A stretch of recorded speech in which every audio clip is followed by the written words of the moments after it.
Hello guys, welcome again to MK's Biovision.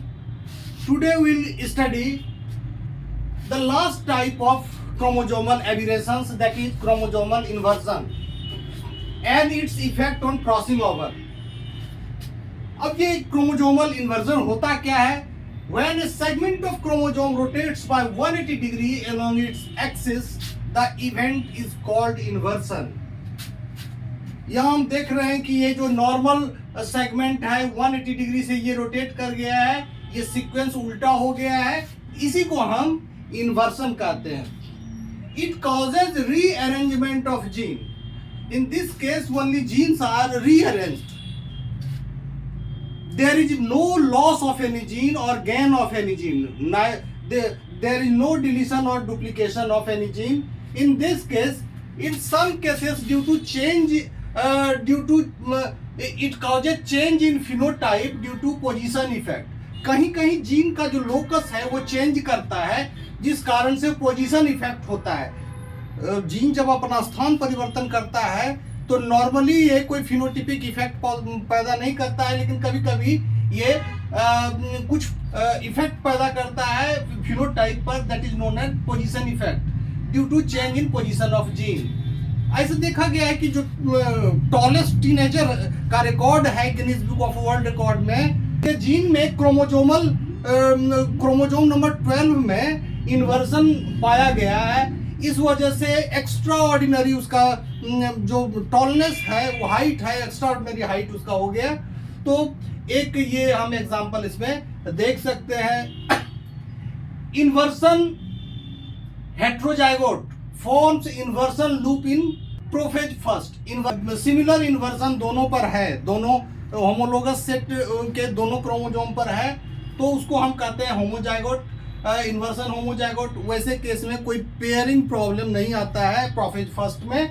लेकिन यदि एक क्रोमोसोम में इन्वर्सन हुआ है और एक नॉर्मल है, तो इसको हम इन्वर्सन हेट्रोजाइगोट कहते हैं. और इसमें ये कैरेक्टरिस्टिक फीचर देता है इसमें पेयरिंग पैटर्न में एक इन्वर्सन लूप का फॉर्मेशन होता है.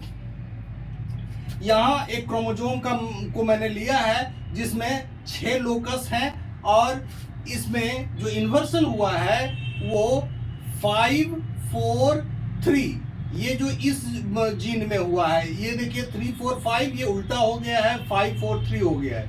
इस रीजन में इन्वर्सन हुआ है और ये नॉर्मल है. That is the genotype of inversion heterozygote.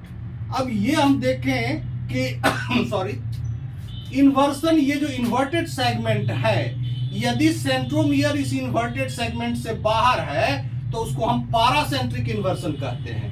यहाँ हम देख रहे हैं इस केस में सेंट्रोमियर 1 और 2 के बीच में है, 1 और 2 के बीच में इन्वर्सन नहीं है, तो इस केस को हम पैरासेंट्रिक करते हैं. पैरासेंट्रिक इन्वर्सन का बीच में है, सेंट्रोमियर 3 और 4 के बीच में है, तो इस केस में ये पेरीसेंट्रिक इन्वर्सन होगा, क्योंकि ये इन्वर्टेड सेगमेंट 3 और 4 के बीच में सेंट्रोमियर है. तो इस स्थिति में देखिए ये नॉर्मल है, 1, 2, 3, 4, 5, 6 नॉर्मल क्रोमोसोम है जिसमें इन्वर्सन 3 और 4 के बीच में है, और ये इन्वर्टेड वाला है 1, 2, 5, 4, 3, 6. इसमें हम देख रहे हैं कि pericentric inversion leads to change in chromosome shape. ये ऊपर वाला देखते हैं नॉर्मल वाला मेटासेंट्रिक क्रोमोसोम है, जबकि इन्वर्सन होने के बाद ये सब मेटासेंट्रिक हो गया है. मेटासेंट्रिक 3 लोकस इधर, 3 लोकस इधर. सब मेटासेंट्रिक में देखिए इधर हो गया 4 लोकस और इधर केवल 2 लोकस है, तो ये सब मेटासेंट्रिक हो गया. पेरीसेंट्रिक इन्वर्सन क्या कर सकता है? चेंज इन क्रोमोसोम शेप कर सकता है, यानी कि मॉर्फोलॉजिकल चेंज इन क्रोमोसोम ये लाता है. Let us now talk about the effect of crossing over. Recombination का क्या इफेक्ट पड़ता है? रिकॉम्बिनेशन यानी कि crossing over in inverted region produces unviable gametes. यानी कि इस वाले रीजन में, चाहे वो पैरासेंट्रिक हो या पेरीसेंट्रिक हो, यदि इस वाले रीजन में, इन्वर्टेड वाले रीजन में रिकॉम्बिनेशन होता है या क्रॉसिंग ओवर होता है, तो इसके द्वारा, क्रॉसिंग ओवर के द्वारा जो रिकॉम्बिनेंट नए गैमेट्स होंगे वो अनवायबल होंगे वो स्टेराइल होते हैं। अब जब ये गैमिट स्टेराइल होंगे तो रिकॉम्बिनेशन का प्रोडक्ट हमें नहीं मिलेगा, क्योंकि जब फर्टिलाइज करेगा तभी हम फिनोटाइप देख सकते हैं कि all the gametes in the inverted regions are sterile, that then we cannot get any recombination product. तो इस तरह से हम रिकवर नहीं कर सकते हैं रिकॉम्बिनेशन के प्रोडक्ट को, यानी कि क्रॉसिंग ओवर का हमें कोई एविडेंस नहीं मिलेगा। Therefore, indirectly we call inversions are crossover suppressor. Indirectly we call inversions are crossover suppressor.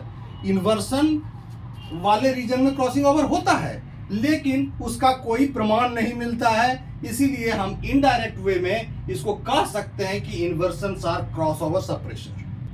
TH Morgan ने इसी प्रॉपर्टी को यूटिलाइज किया है। TH Morgan utilize this property to test the mutation in Drosophila.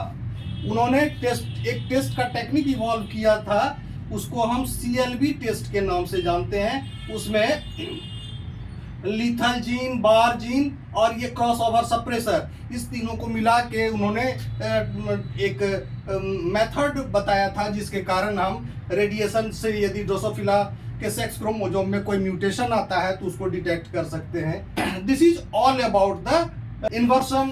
And इसके बाद हम लोग देखेंगे दो मुख्य प्रकार जो है पारासेंट्रिक और पेरिसेंट्रिक इन्वर्सन में किस तरह से ये प्रोफेज 1 में पेयरिंग करता है और एनाफेज में इसका सेग्रीगेशन होता है, और पारासेंट्रिक में किस तरह के गैमिट बनते हैं और पेरिसेंट्रिक में किस तरह के गैमिट बनते हैं। इन पारासेंट्रिक इन्वर्सन सेंट्रोमियर जो होता है वो इन्वर्टेड सेगमेंट से बाहर होता है। Here the centromere is present between 1 and 2 locus and crossing over has taken place between 4 and 5. In Pachytene we see that there is a pairing between the homologous chromosome, और इस pairing में chromatids के बीच में यदि crossing over नहीं हुआ है तब तो नॉर्मल गैमिट बनेंगे, लेकिन यदि क्रॉसिंग ओवर हो गया है तो किस तरह का गैमिट बनेगा। यहाँ क्रॉसिंग ओवर 4 और 5 लोकस के बीच में हुआ है।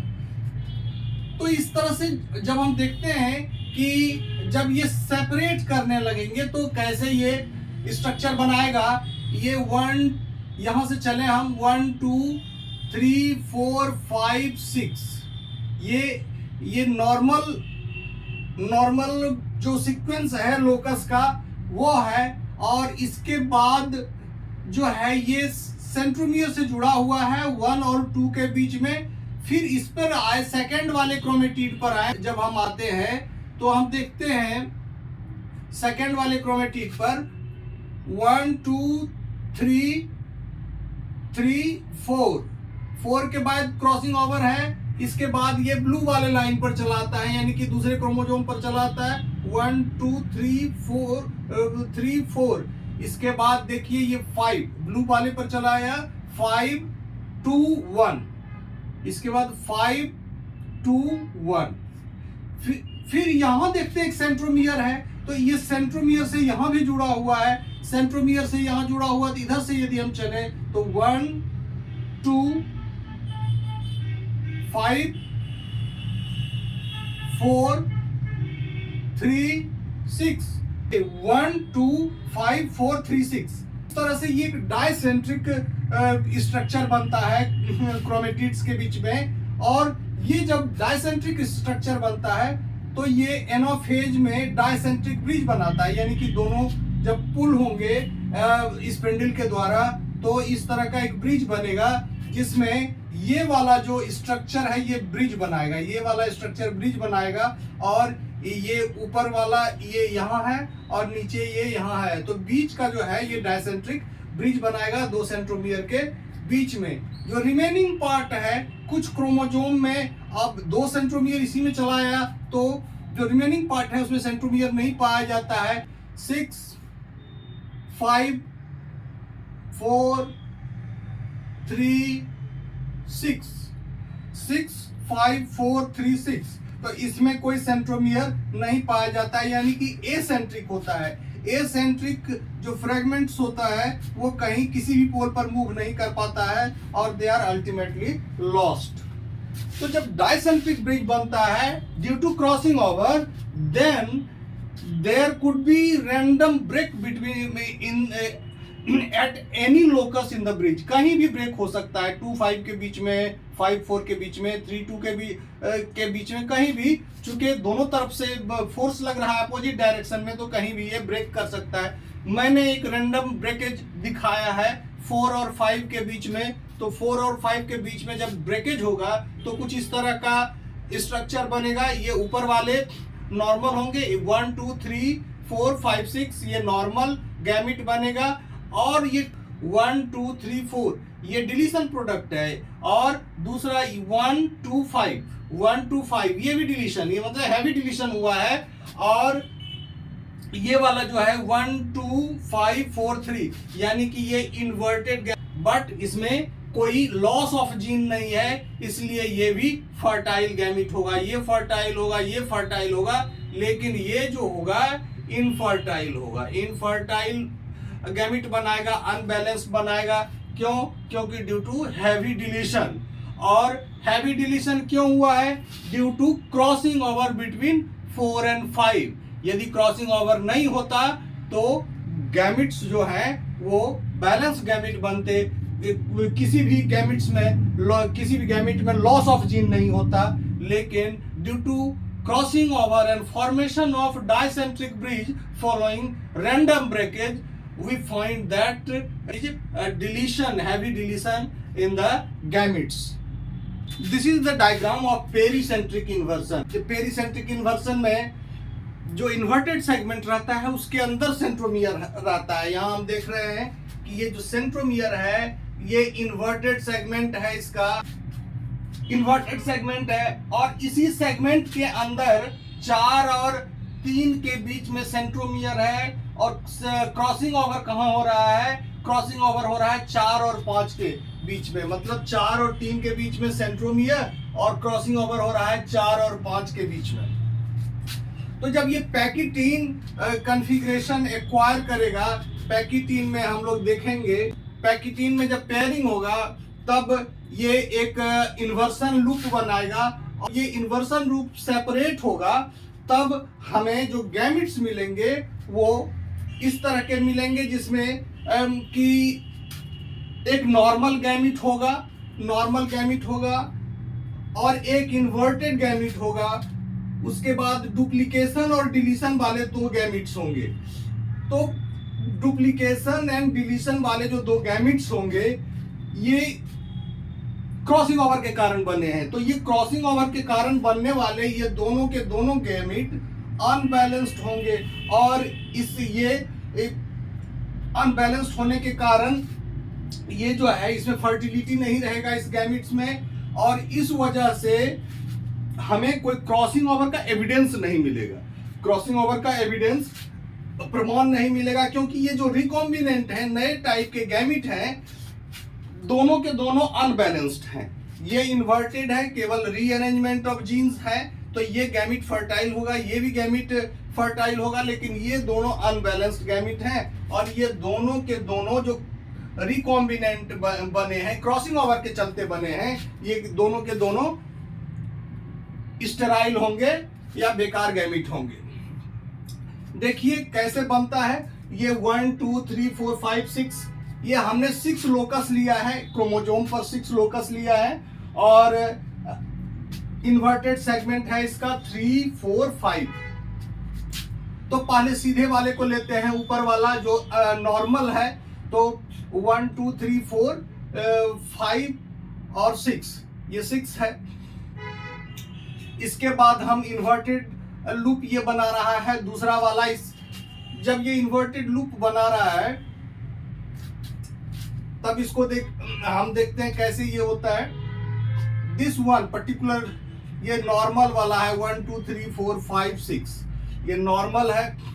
इसके बाद दूसरा है, जो दूसरा वाला क्रोमेटिड है, ये 1 2 ये दोनों के दोनों लूप से बाहर है, 1 और 2, इन्वर्टेड लूप से 1 और 2 बाहर है, 1 2, इसके बाद 1 2 के बाद फिर 3 आता है, 3 के बाद फिर सेंट्रोमियर, 1 1 2 3 3 4 के बीच में सेंट्रोमियर है। इसके बाद 4 के बाद हम नीचे चले आएंगे और इस तरह से ये बनेगा।